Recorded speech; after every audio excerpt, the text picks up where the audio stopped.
Hello, my name is Steve Kennedy, and I hope you enjoy my set. Okay, cool. So tell me a little bit about your first musical experience where, it Yeah, really yeah. hit home. Well, and it really hit, I will never forget, and I'm still happy about it. My parents were into house, and they went partying, and they bought a CD from Rogue and Eric E. It's a Dutch house duo from back in the day. Housequake, their duo. And that's the day when I was playing with my tiny train in my room, and on the radio was always the CD playing. And then house got into my head, and it never let go. And I was like, how do you DJ this, and how do you make this? And then that's how it started for me.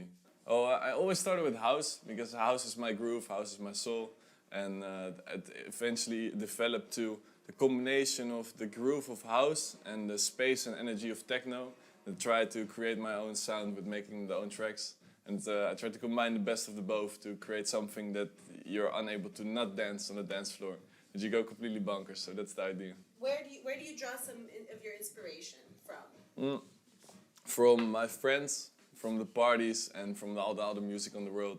But I try mainly to make music that just feels right for me. So when I create something and it makes my head go like this, and I want to party, then that's the thing I want to make, I really want to know what goes on inside your head. Yeah, yeah. What happens when you hear music? Exactly. Yeah, Like, yeah. what is it? Do you see things? Yeah, Or is it a visual? Can you tell me a little bit about your sense? Yeah, yeah. It's all about the feeling and a sense, and I just try to, with everything in life, try to check like what feels right from the inside.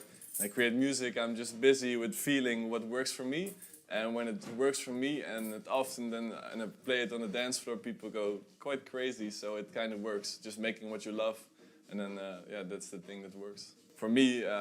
Creating something that lifts you to a higher state of being, for me, is that music. So I try to just feel as well as I can what touches my soul, and then creates that thing that makes me go nuts, Love that. Yeah. Thank you. Thank you very much. What do you have in your pockets? I have in my pockets, of course, the most important thing in the whole world, a USB. And that's it, actually. Yeah, I never have a phone when I play. And yeah, man, I know DJs that just before the party, they had to warm up the night for DJ Jose. It's an old school Dutch DJ back in the day. And it was his evening. He was celebrating his birthday. And then I was playing in front of him. And then he was like, shit! And he lived like 2 hours away. And he was like, I forgot my USB. So he was like, can you play a few hours longer? And I kept playing. And he came back like, oh, shit. And he's been doing that for 20 years, So I always bring two, just to be sure. Good one. Yeah. My preparation was working till 4 last night to finish a track. I finished my set with a new track, and that's how I prepped the set. And further, I just play what feels right, and what I think the people for Ultraviolet need, and what I think I need to have a good party. So that's my preparation. Awesome. A statement about Ultraviolet is that it's a really good thing to start with an online platform in these times, and then create with a following and people that love the music through socials, that will eventually come down to one festival that everybody can enjoy it all together. So tell me a little bit about your collectives. If the different parts of collectives. Obviously now we're representative of Pick Records, but Yeah. you can talk about other collectives, Pick Records. Yeah, yeah. Just where you find yourself. Yeah, where I find myself is in the scene, the melodic, deep, groovy techno scene. I'm about to start my own label, and that's going to be one of my collectives. It's called Lighthouse Records. And further, I released a track on my friend Stefano's label, Click. Happy with that. Woo! Join the family. And further, yeah, the collective is just good music, and getting to know more DJs with the same mindset and work together. Latest release was on this guy's label, Click, find him. And the release was inspired by 2 guys who stole my motorbike in front of my house. And I got it on video, and then the release is called Find Him. So find the guys, and also on the flyer of the release is a picture of the guys who stole my scooter with a bar for their head, because I kind of respect them, but they became the album cover for the new release on Stefano's label. What can we expect from your new release? That when you listen to it, you're like, hey, I want to find something. And then when you want to find something in the track, it will give you what you need. It's the beats and dancing. 2020 highlights. Try to find some positive highlights Yeah. in 2020. Okay. From last From year. last year. Enough. I think the biggest highlight was organizing a rave, because Corona was busy for 3-4 months, and it was still summer, so everybody wanted to dance. And then me and my good friend of mine, also DJ Romano, and some other friends, organized a rave on a Saturday, beautiful day, far away from Amsterdam, but still Amsterdam.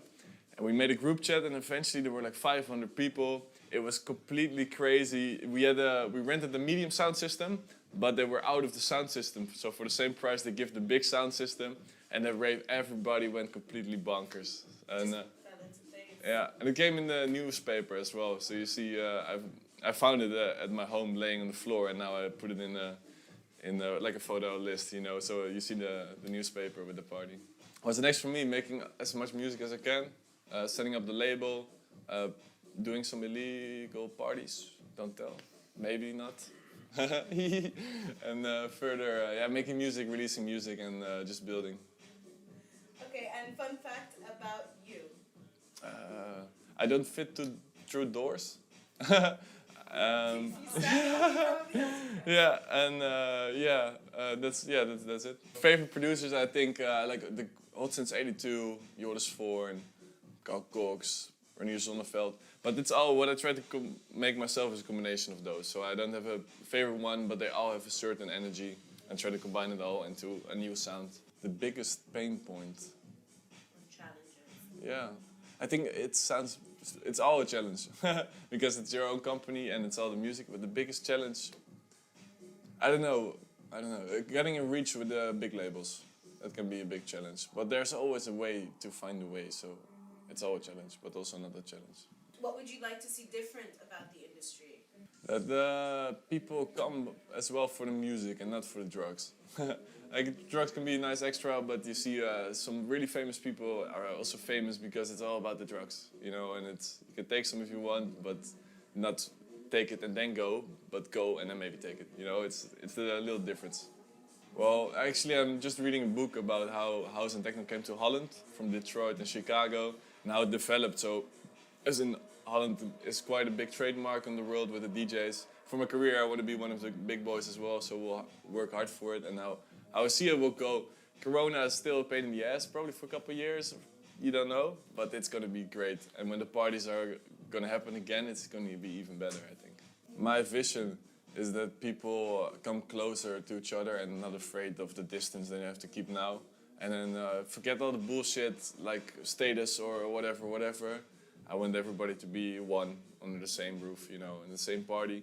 So that people come even more together. Like, hey, we all had Corona in every country. Every kind of people had their bullshit.